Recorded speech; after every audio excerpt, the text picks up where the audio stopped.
तो जब उसकी सारी कामनाएं हट जाती है, वह परमात्मा में ही संतुष्ट रहता है, अपने अंदर की जो एक परमात्मा से बात करता है, और जो भी है उसी से संतुष्ट रहता है, क्योंकि उसको लगता है कि परमात्मा मिल गया है, अब और क्या चाहिए। जिससे सारे जगत की उत्पत्ति होती है। ब्रह्म का क्या लक्षण बताया वेदांत शास्त्र में? ब्रह्म का लक्षण बताया, यतो वा इमानि भूतानि जायन्ते न जातानि जीवन्ति यत् प्रयन्ति अभिसंविशन्ति तद् विज्ञासस्व तद् ब्रह्मेति। जिससे सारे जगत की उत्पत्ति होती है, जो सारे जगत का पालन करता है और सारे जगत को एक समय विलीन कर देता है। और कहीं जगत केवल एक ही नहीं है, अखिल कोटि ब्रह्मांड नायक है भगवान। करोड़ों करोड़ ब्रह्मांड के एक ही भगवान निर्माता है, उसके संचालक हैं, उसके संहर्ता भी। रोम रोम प्रतिलागे कोटि कोटि ब्रह्मांड, भगवान के एक रोए में करोड़ों ब्रह्मांड ऐसे टंगे हुए हैं गेंद की भांति। एक रोए में जितना, एक रोए का जगह कितना होगा आप समझ लीजिए, उसमें करोड़ों ब्रह्मांड। ये ब्रह्मांड जो सौर, हम जो पढ़ते हैं सौर मंडल, ये ब्रह्मांड नहीं। शास्त्रीय दृष्टिकोण से ये जिसको हम सौर मंडल कहते हैं, जिसमें एक सूर्य है, पृथ्वी है, कुछ ग्रह हैं, उपग्रह हैं, इतना ही ब्रह्मांड नहीं। भू भुव स्व मह जन तप सत्यम, 7 ऊर्ध्वलोक हैं, 7 अधोलोक हैं, 14 भुवनात्मक ब्रह्मांड होता है। एक ब्रह्मांड मतलब 14 लोक की परिकल्पना है। तो 14 लोक को मिलाकर एक ब्रह्मांड होता है, और ऐसे ऐसे करोड़ों ब्रह्मांड भगवान के एक रोए में लटके हुए हैं, ऐसे भगवान। तो उस भगवान को जिसने लक्ष्य बना लिया, हृदय में बैठा लिया, अब उसको लगता है कि अब किन विषयों की मैं कामना करूं। सारे विषय जिनसे निकले हुए हैं उन्हीं को अपने बुद्धि में बैठा लिया, मन में बैठा लिया, आंखों में बैठा लिया। अब हमें क्या आवश्यकता है? तब वो व्यक्ति जो है आत्मनि वात्म, अपने आप में, अपने आप से संतुष्ट रहता है, क्योंकि उसको लगता है कि दुनिया का सबसे बड़ा धन मैंने प्राप्त कर लिया, अब कुछ प्राप्त करने की आवश्यकता नहीं है। इसलिए यहाँ पर भगवान ने कहा कि आत्मना आत्मनि एव तुष्टः सदा स्थित प्रज्ञस्य उच्यते। तब ऐसे व्यक्ति को समझना चाहिए कि ये स्थित प्रज्ञ हो गया है, इसकी बुद्धि अब जो है स्थिर हो गई है, ब्रह्म में निष्ठ हो गया, ब्रह्मनिष्ठ हो गया है। ये लक्षण लौकिक कामना उसकी खत्म हो जाए और अपने ही में मस्त रहे, संतुष्ट रहे। भाव अभाव, अभाव में भी संतुष्टता, भाव में भी संतुष्टता, उसकी संतुष्टि में कोई कमी नहीं। तो इस प्रकार से जब हो तब समझना चाहिए कि वह स्थित प्रज्ञ हो गया है। और फिर आगे जो है 56 नंबर में कहा भगवान ने कि दुखेशु अनविद्यमान, और भी लक्षण बता रहे हैं। ये तो एक लक्षण बताया भगवान ने कि सारे मनोगत कामनाएं, लौकिक कामनाएं निवृत्त हो जाए तो समझिए कि स्थित प्रज्ञ हो गया। अपने में संतुष्ट रहना सीख जाए, बिना विषयों के, विषयों से रहित होकर के अपने आप में संतुष्ट रहना सीख लाए, परमात्मा में संतुष्ट रहना सीख जाए और रहने लगे, तब समझिए कि स्थित प्रज्ञ हो गया है। और दूसरे कहने कि दुखेशु अनविद्यमानः सुखेशु विगतः स्थिरः, करेंगे दुखेशु अनविद्यमानः, उसका मन जो है दुखों में उद्विग्न नहीं होता, घबराता नहीं, हाय राम छाती नहीं पीटता, दुख में, भयंकर से भयंकर दुख में भी शांत रहता है। जैसे कहते हैं कि एक प्राणी है घोड़ा और एक प्राणी है भैंस, तो कहते हैं कि घोड़ा जो है जब रात में बंधा हुआ है, उलझ जाता है कभी कभी, तो कहते हैं कि जब उसको लग गया कि मैं फंस गया, तो कहते हैं घोड़ा शांत हो जाता है। उसको लग जाएगा मैं अब फंस गया हूँ। कभी कभी मवेशी है वो चंचलता के कारण अपने आप को फंसा लेते हैं, चंचलता से फंस जाते हैं, अपने ही जो है रस्सी में उलझ जाते हैं। तो करेंगे यदि घोड़ा को लग जाता है कि मैं उलझ रहा हूँ तो शांत हो जाता है, और फिर मालिक आता है, देखता है घोड़ा शांत हो गया, क्या बात है, फिर उसको छुड़ा देता है। और वो भैंस आदि हो तो वो तो उलझ को मर ही जाएगी, उसी में वो और छटपटाएगी और वो छटपटा करके और उलझती जाएगी और मर जाती है, ऐसा भी होता है। तो अपने से अपने और उलझ करके व्यक्ति इसमें वो हो जाता है। तो कह रहे हैं कि ऐसे ही हमारी स्थिति जब बुद्धि ब्रह्मनिष्ठ नहीं होती है, भगवान में हमारी बुद्धि लगी नहीं, कभी भगवान का चिंतन नहीं किया, कभी भगवान को अपने बुद्धि का विषय नहीं बनाया, संसार में ही अपने बुद्धि को रमाया है, वो व्यक्ति दुखों से घबरा जाता है। और कभी कभी तो ये देखा जाता है कि दुख के चपेट में आकर वो अपने को बचा नहीं तो आत्महत्या तक कर लेता है। कितना दुख होने लगता है, उसको लगता है कि ये सब क्या है, हमारे साथ ही ऐसा क्यों हो रहा है, हमारे साथ ही दुनिया के सारे दुख आ रहे हैं, ऐसा वो सोच सोच कर आत्महत्या तक कर लेता है।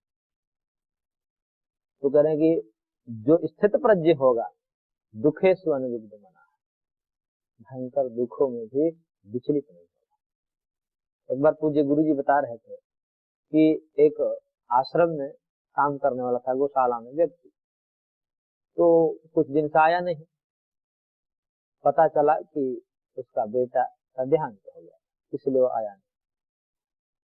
फिर जो है 15 दिन बाद आया, तो गुरुजी और कुछ अन्य लोगों ने उसके सामने संवेदनाएं कुछ रखी कि भाई बहुत अच्छा नहीं हुआ, आपके अकाल मृत्यु में बेटा चला गया, हम लोग आपके साथ हैं और बहुत दुख की बात है, जो भी हो क्या करेंगे, तो सब होनी है, ये सब सामान्य औपचारिकताएं होती है, तो लोग करते हैं, गुरुजी ने भी किया।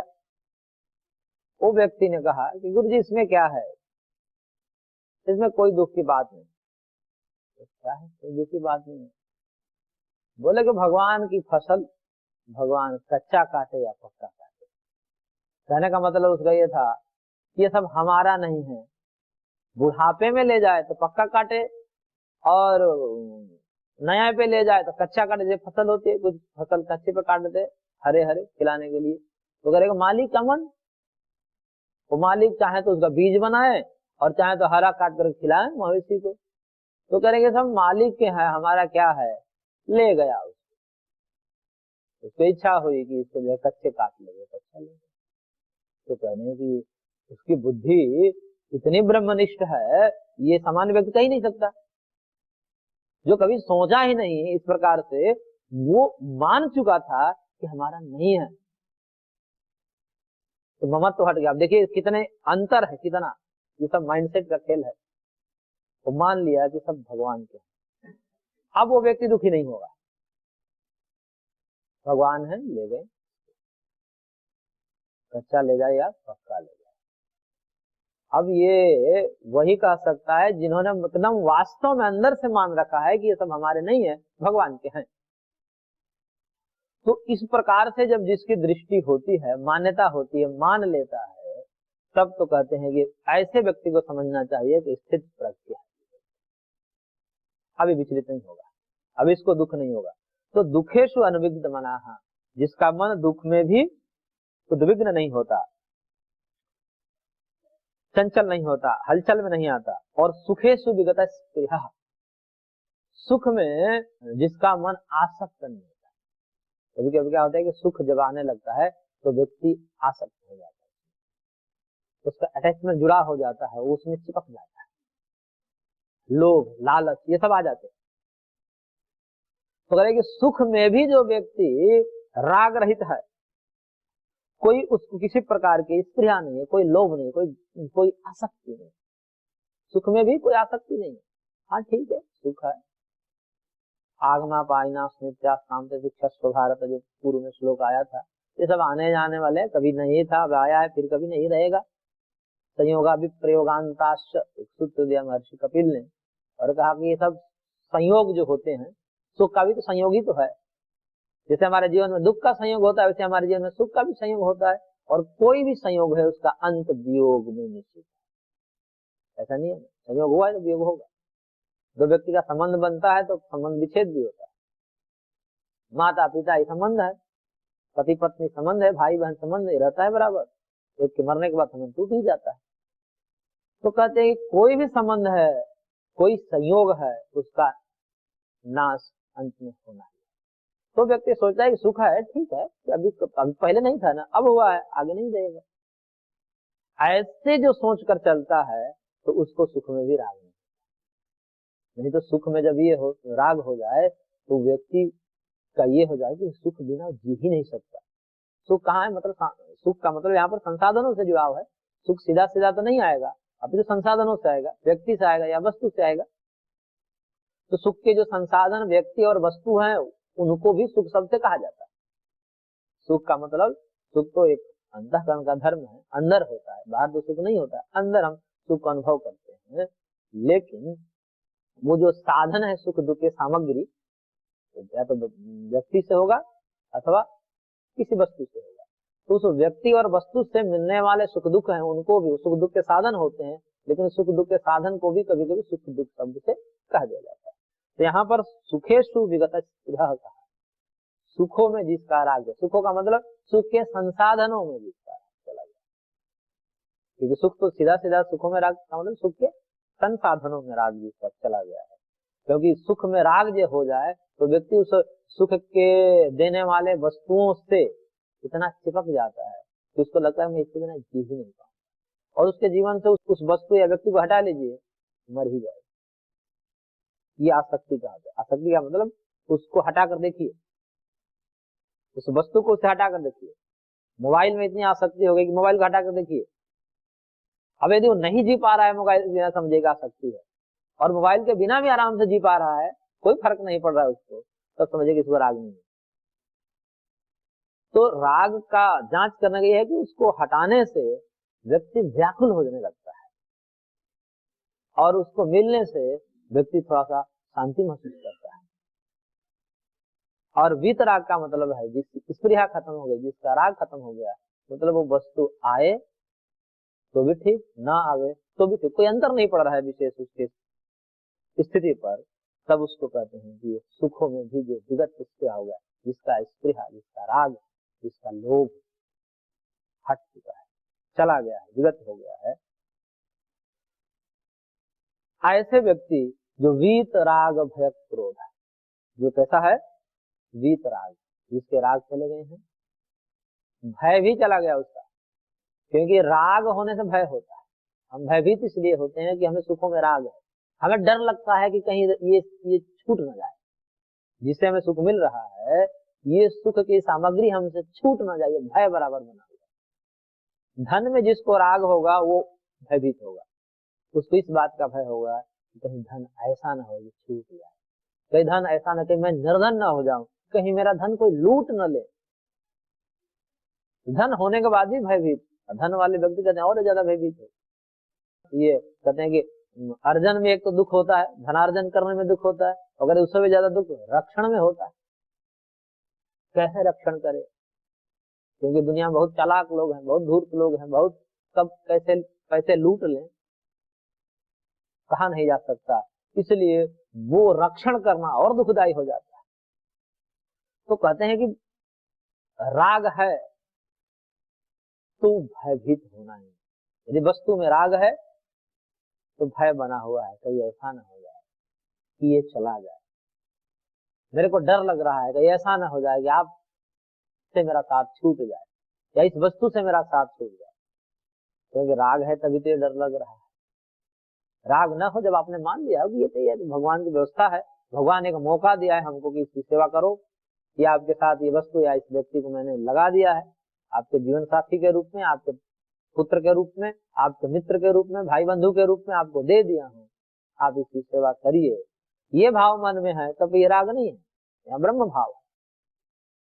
लेकिन मेरा है तो ऐसा ना हो जाए कि मेरे से दूर हो जाए, वियोग हो जाए, तो कहते हैं राग होगा तो भय होगा ही, इसलिए वीत राग भय क्रोध, जिसका राग भी खत्म हो गया और राग खत्म हो गया, भय भी खत्म हो गया और क्रोध भी खत्म हो गया। ये देखिए जुड़ा है, राग भय क्रोध का मूल यदि देखा जाए तो राग ही है। जब राग खत्म हो जाएगा तो भय भी खत्म हो जाएगा, और जब भय खत्म होता है क्रोध, क्रोध कब आता है, जब जिस वस्तु से हमें सुख मिल रहा है उस सुख मिलने वाली वस्तु में या उस सुख में कोई बाधा पहुंचा दे, हमें जिस व्यक्ति और जिस वस्तु से हमें सुख मिल रहा है और उस सुख में कोई बाधा आ जाए, तो बाधा के जो भी निमित्त होगा, या तो व्यक्ति होगा या वस्तु होगा, यही होगी भाई हमें सुख इससे मिलने वाला था लेकिन इस व्यक्ति के कारण ही नहीं मिला, अब वो व्यक्ति उससे द्वेष करेगा, उस पर क्रोध करेगा। कभी कभी तो ये देखा जाता है कि कई बार जो है उसके सुख में बाधा कोई जड़ वस्तु आ जाती है, बीच में कोई जड़ वस्तु आ जाती है, कोई सामग्री आ जाए उसके सुख में बाधा, उसी पर गुस्सा करने लगता है, उसी को तोड़ फोड़ करने लगता है। उसको लगता है कि इसी के कारण जो है हमारा सुख खंडित हो गया। उसी को जो भी हाथ में मिल जाए, जो भी सामने, जो भी उसको लगे कि इससे बाधा हुआ है, उसी को पटकने लगेगा, तोड़ फोड़ करने लगेगा। एक क्रोध, इसका मूल क्या है? राग। तो राग जो है जिसका चला गया, और राग जाने से भय भी चला ही जाएगा, क्रोध भी चला जाएगा। इसका मतलब राग, भय और क्रोध जिसका चला गया, जो सुख में जिसकी स्पृहा चली गई, दुख में जिसका मन चंचल नहीं हो रहा, उद्विग्न नहीं हो रहा है, तो भगवान कह रहे हैं स्थित धीः मुनिरुच्यते। ऐसे स्थित धी को, स्थिर बुद्धि वाले को मुनि ऐसे शब्द कहा जाता है, जिनको मुनि कहते हैं। ये सन्यासी वास्तव में, यही वास्तव में सन्यासी है, यही वास्तव में उसकी बुद्धि स्थित धी हो गई है, स्थिर हो गई। और भी 57 नंबर श्लोक में भगवान ने कहा, यह सर्वत्र अनभिस्नेह, और भी आगे कई लक्षण बता रहे हैं। तो आगे कह रहे हैं कि यह सर्वत्र अनभिस्नेह, जो सर्वत्र, जिसका सभी जगहों पर, सभी वस्तुओं में, सर्वत्र का मतलब सभी वस्तुओं में स्नेह चला गया, अनभिस्नेह। अभिस्नेह, स्नेह, अभिस्नेह, और इसका उल्टा हो जाए अनभिस्नेह, यानी कि जिसका अभिस्नेह चला गया। स्नेह मतलब वही राग ही है यहाँ पर, स्नेह, राग, अनुराग, प्रीति इत्यादि। तो जो जिसको सर्वत्र जगह, सभी जगहों पर, सभी वस्तुओं में, सभी व्यक्तियों में स्नेह खत्म हो गया। स्नेह मतलब राग। और तत्त शुभाशुभम प्राप्त, जो भी उसको शुभ और अशुभ मिल रहा है, क्योंकि जीवन है, इसमें केवल सुख की कामना करना ये भी एक प्रकार की मूर्खता है। क्योंकि जब साक्षात भगवान आए हैं और उनको भी सुख नहीं मिला केवल, तो हम केवल सुख की कामना कर रहे हैं, मूर्खता है। इसलिए हमें यह मानकर चलना है कि सुख भी होगा, दुख भी होगा। क्यों? क्योंकि नियम है जगत का। जगत त्रिगुणात्मक है, सत्व रज तमोमय जगत है। सत्व रज तम से बना है, तो सत्व सुखात्मक होता है, रज दुखात्मक होता है, तम मोहात्मक होता है। और ये होगा ही। आज तक कोई हुआ ही नहीं इस जगत में जिसको दुख न हुआ, और ऐसा भी व्यक्ति नहीं मिला जिसको सुख न हुआ। सुख दुख चलते रहते हैं। हाँ, न्यूनता अधिकता हो सकती है, किसी को ज्यादा सुख, किसी को ज्यादा दुख, ये हो सकता है। परंतु ऐसा नहीं होगा कि एकदम दुखी है तो दुख ही रहेगा, एकदम सुखी है तो सुख ही रहेगा। सुखी व्यक्ति में भी जो है व्याधि आदि के द्वारा रोग दुख देखे जाते हैं, सुख दुख के स्वरूप बदल जाते हैं। ऐसा नहीं है कोई धन आदि की दृष्टि से संपन्न हो गया तो अब वो दुखी नहीं होगा, उसके दुख के प्रकार बदल जाते हैं। और निर्धन व्यक्ति है तो उसको सुख नहीं है, ऐसा नहीं है, उसके सुख के प्रकार अलग है। और जो अमीर व्यक्ति है उसके सुख के प्रकार अलग है, ऐसे ही दुख के प्रकार भी अलग है। तो ये प्रकार बदलते रहे, लेकिन सुख दुख तो लगा ही रहता है। इसलिए सुख और दुख, उसी को भगवान ने शुभ और अशुभ से कहा। शुभ मिल जाए, शुभ फल प्राप्त है, सुख रूपी फल प्राप्त हो, या अशुभ दुख रूपी फल प्राप्त हो, आएगा जीवन में। इन दोनों को प्राप्त करके, प्राप्य, शुभ और अशुभ दोनों को प्राप्त करके न अभिनंदती, यानी कि वो ज्यादा प्रसन्न भी नहीं होता। अभिनंदती कब होगा? सुख को प्राप्त करने की स्थिति में। दो है, शुभ और अशुभ। तो शुभ के साथ जो है अभिनंदती शब्द जुड़ेगा, और अशुभ के साथ जो है द्वेष्टि शब्द जुड़ेगा। जो सुख को प्राप्त करके ज्यादा उछलता नहीं है, तो उछलना होता है ना, थोड़े से सुख हो जाए, थोड़े से कहीं चुनाव में जीत जाए, वार्ड का चुनाव होता है गांव में, और उसी में देखिए जीत जाता है कोई व्यक्ति, तो देखिए उसकी प्रसन्नता का क्या ठिकाना ही नहीं। थोड़े से कहीं पैसे मिल जाए उसको, थोड़ी सी लॉटरी लग जाए, थोड़ा सा कुछ भी हो जाए, तब देखिए व्यक्ति को उछलने का। तो कहते हैं कि ये जो है ऐसा स्थित प्रज्ञ व्यक्ति नहीं करता। उसको लाभ हो गया तो भी ठीक है, हानि हो गया तो भी ठीक है। तो कह रहे हैं कि शुभ की प्राप्ति में जो प्रसन्न नहीं होता, उछलता नहीं है ज्यादा, और अशुभ की प्राप्ति में न द्वेष नहीं करता। अशुभ में प्राय द्वेष होने लगता है। जिससे अशुभ मिला है, कोई तो कोई निमित्त बन ही जाता है संसार में कि ये व्यक्ति ना होता तो शायद मेरे को दुख ना होता, तो कहने का द्वेष होने लगता है। कई बार जो है माता पिता से द्वेष करने लगते हैं व्यक्ति की, इन्होंने हमारी शादी ऐसे लड़के या ऐसे लड़की से करवा दी, यही हमारे दुख के कारण। ऐसा नहीं होता या ऐसा नहीं होती तो ये दुख हमें नहीं मिलती। तो कहते हैं सब मूर्खता है, कोई किसी को सुख दुख नहीं मिलता। और लक्ष्मण जी ने तो निषाद राज को उपदेश देते हुए उन्होंने कहा कि काहू न हो कोई सुख दुख कर दाता, निज कृत कर्म भोग सब भ्राता। कोई किसी को सुख दुख नहीं देता, ये तो निमित्त मात्र बन जाते हैं लोग। अपने ही कर्मों का फल हमें मिलता है। वो हमने पूर्व जन्म में कुछ कर्म ऐसे कमा के लाए हैं तो मिलना ही है, उसी प्रकार के पति या उसी प्रकार का पत्नी आपको मिलनी है, उसे उतना आपको सुख दुख झेलना है। इसलिए झेल लीजिए, या नहीं तो अगले जन्म में भी झेलना पड़ेगा। तो इसलिए कह रहे हैं कि न द्वेष्टि, जो दुख को प्राप्त करता है द्वेष नहीं करता, उसको पता है ये दुख जो मिल रहा है मेरे ही कहीं ना कहीं कर्मों का फल है, इसलिए वो द्वेष नहीं करता। तो कह रहे हैं कि दुख में जो किसी से द्वेष या क्रोध नहीं करता और सुख में भी उछलता नहीं है, ना अभिनंदती, तब समझिए कि तस्य प्रज्ञा प्रतिष्ठिता है। ऐसी स्थिति हो जाए तो समझ जाइए कि वो ब्रह्मनिष्ठ हो गया, उसकी बुद्धि ब्रह्म में स्थित हो गई और सामान्य व्यक्ति नहीं रहा। और कैसे करता है व्यवहार, क्योंकि ये सब करके व्यवहार भी तो करना होता है, तो फिर समस्या ही आती है। साधुओं की सबसे बड़ी समस्या ऐसी है, यही है कि कहते हैं कि कर्म करेंगे तो हम तो लपटा ही जाएंगे उसमें। भाई एक तरफ जो है छोड़ना, एक तरफ प्राप्त करना, ये दोनों परस्पर विरोधी चीजें हैं। और कर्म योग ऐसा है कि छोड़ना भी है, प्राप्त भी करना है, निवृत्ति भी है, प्रवृत्ति भी है। तो ये जो निवृत्ति मूलक प्रवृत्ति, वो वहां समन्वय बैठाना जो है बड़ा मुश्किल हो जाता है। इसलिए जैसे परम पूज्य गुरुदेव हैं, वो जिस प्रकार से कार्य करते हैं वो सब आश्चर्यचकित रह जाते हैं कि ये कैसे कर लेते। इतने संसाधन होने के बाद भी सामान्य व्यक्ति तो भ्रष्ट ही हो जाए, क्योंकि इतने धन ऐश्वर्य मान प्रतिष्ठा प्राप्त करके किसको मद नहीं हो जाता। तुलसीदास ने कहा है ना, कोस जन्मा जगमा ही प्रभुता पाई जाहि मद नाही। तो कौन ऐसा व्यक्ति है जिसको प्रभुत्व मिल जाए, धन मान ऐश्वर्य मिल जाए, मद न आया हो। यानी कि आ ही जाता है, लेकिन एक तपस्वी व्यक्ति को, एक साधु व्यक्ति को, योगी व्यक्ति को वो भी नहीं आता। तो वो कौन करता है, कैसे ये सब संभव है?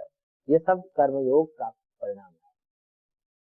यदि वर्तमान युग में किसी व्यक्ति को देखना है उदाहरण के तौर पर कि ये कैसे होते हैं सब ये कर्म, यानी कि कर्म करते हुए भी और उसका लेप न लगे, पुण्य पाप न होवे, निष्काम होवे, तो उसके एकमात्र उदाहरण हमें जो लगता है तो परम पूज्य गुरुदेव है कि सब करते हुए नहीं कर रहे हैं। पद्म पत्र मिवाम भसा, जो आगे भगवान कहेंगे कि पद्म पत्र की भांति, कमल के पत्ते की भांति, जैसा कमल का पत्ता पानी में ही रहता है, उसके ऊपर पानी भी डाल दीजिए तो भी वो गीला नहीं होता। तो ऐसे ही कर्मयोगी जो है संसार में रहेगा, आपको लगेगा कि संसारी व्यक्ति, ये देखिए पैसे के चक्कर में पड़े हैं, ये देखिए इनको ऐश्वर्य चाहिए, ये इसके चक्कर में पड़े हुए हैं, दूसरे को तो यही लगेगा, लेकिन उसका प्रभाव उस व्यक्ति के चित्त पर नहीं पड़ता। क्यों नहीं पड़ता? क्योंकि वो कर रहा है ऊपर से, और चित्त में भगवान को बसा रखा है, वो भगवत भाव से ही सारा कर्म करता है। जब भगवत भाव से सारे कर्म करते हैं तो यही जो है भगवत भाव कर्म के लेप को बचाने में मदद करता है। कर्म का जो है प्रभाव वो पढ़ने देता है, और इसलिए वो कर्म से जो जनित राग है, द्वेष है, या सुख दुख रूपी फल है, या आगे जन्म जन्मांतर होने वाला है, वो भी सब नहीं होता। जैसे कहते हैं एक नियम है मीमांसकों का, जैसे कोई अग्निहोत्र कर्म करना प्रारंभ किया, किसके लिए? स्वर्ग को प्राप्त करने के लिए अग्निहोत्र कर्म करना प्रारंभ किया, तो कहते हैं कि अग्निहोत्र कर्म की प्रवृत्ति होती है सुख में राग से। सुख में राग है, हमें तो स्वर्ग चाहिए, स्वर्ग में राग है, इसलिए अग्निहोत्र शुरू किया और करना प्रारंभ किया, तो उस राग के कारण कर्म प्रारंभ किया, और कर्म समाप्ति जब हो गई विधि पूर्वक तो उसका फल स्वर्ग मिल जाता है। लेकिन कहते हैं मीमांसक कि यदि बीच में ही उसको वैराग्य आ जाए, करते करते ऐसा होता है कि शुरू किया काम, नहीं चाहिए हमें, नहीं चाहिए हमें नहीं पाना है स्वर्ग, ऐसी स्थिति आ जाए तो करेगा, मान लो कि वो जैसे तैसे संपन्न भी करा ले, जैसे तैसे कर्मकांड की विधि अब चलो ठान दी है और अंतिम स्थिति में उसको ले जाए, पूर्णाहुति भी कर दें, तो भी कहते हैं वो विरक्त हो चुका, अब हमें नहीं चाहिए। तो कह रहे हैं कि कर्म करने के बाद भी, कर्म पूरे विधि विधान से संपन्न होने के बाद भी स्वर्ग फल नहीं मिलेगा।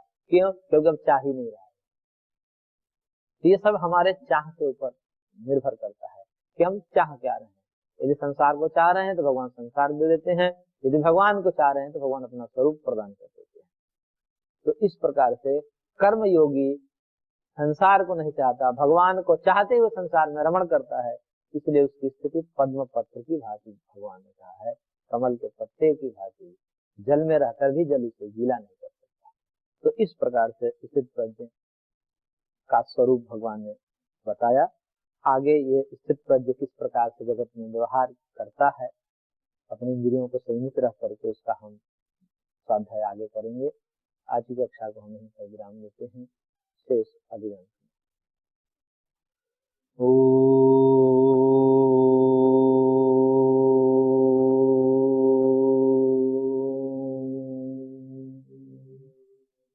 शांति शांति शांति।